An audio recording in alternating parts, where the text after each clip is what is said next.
It's been an extremely exciting ride. And at that point, we just couldn't fit anymore in the office, and we had to do something about that. So we did.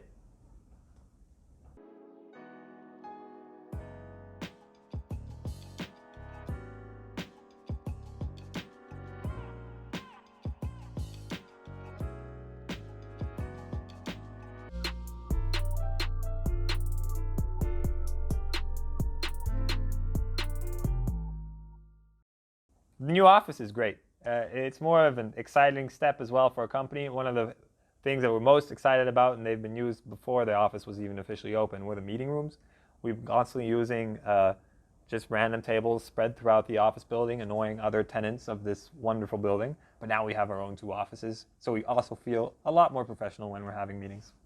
Expanding the team always started from 3 core components for me: operations, marketing, and product development.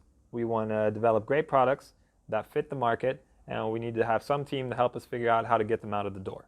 So I think those 3 components, they set the fundament for us. And we've just been expanding on that in areas that we couldn't wait to explore. So first, we hired people in competencies that we didn't even have, and we continuously did that. And I think one thing that's very fortunate about being able to work with, well, also people standing around the camera right now who are helping us film this wonderful little documentary, is everybody has their own thing that they like to do. And they have the opportunity as well to build on it, and as soon as they think this is not something that fits me anymore, then they can move on to something else, as long as it fits within the realm of PenTips. But the realm of PenTips is digital art, so actually just means as far as your creativity can go, as long as it's exciting for our customers, or you believe it can be exciting for our customers.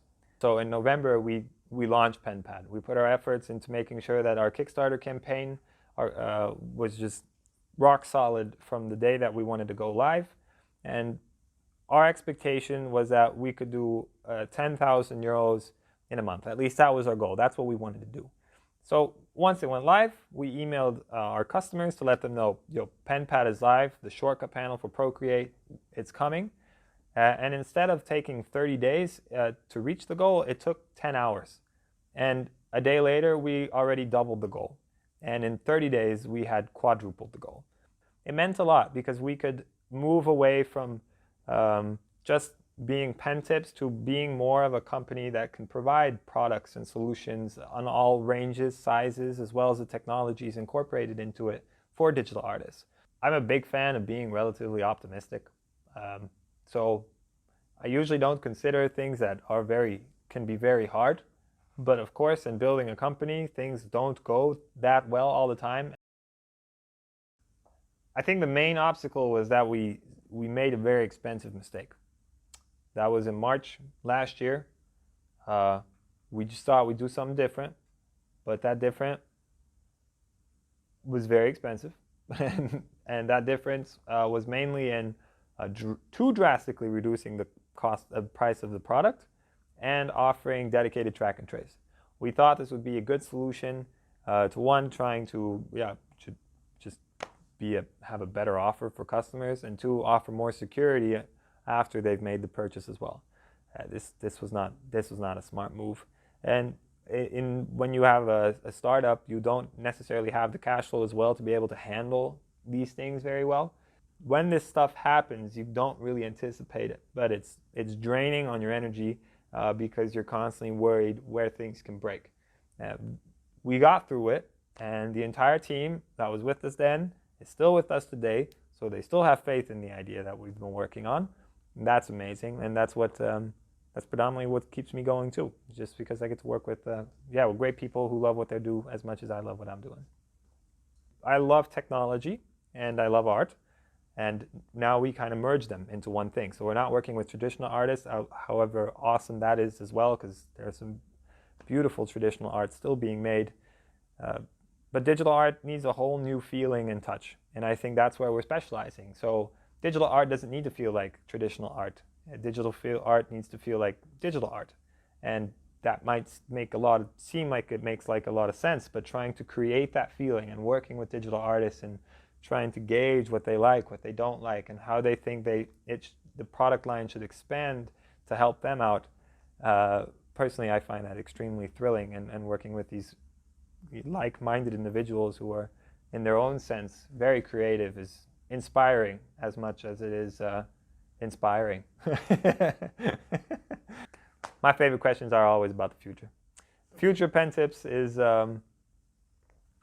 is infinite as the canvas can be. So as long as digital art exists, we will exist. That might mean, though, that our proposition changes. Because I do think, and that's a long time away, but there will be a switch to no screens, which means that friction or any sense of feeling needs to be made in mid-air. And you can do this with your hands, and this looks kind of funny maybe in the frame, but you don't feel anything. But we can build sensors and haptic engines to help you feel like you're creating as well in a three-dimensional space. It's fun to think about, and with a different company, we're kind of working on it. But what we get to do now is to bring this already brand new medium to life and keep exploring to see what's possible and have fun doing it. So yeah, that's what excites me most about the future of PenTips. This is way too difficult. I want to thank my mom, and I want to thank Robert, and my dad too. No, I need to stop. Yeah, okay. I couldn't have done it with that. No, I can't. I don't feel uncomfortable. This just doesn't feel like me. Then don't. I hope I say thank you enough that you guys know that I love you. Cut. Wait, actually, no. Told you this would be easy. Okay.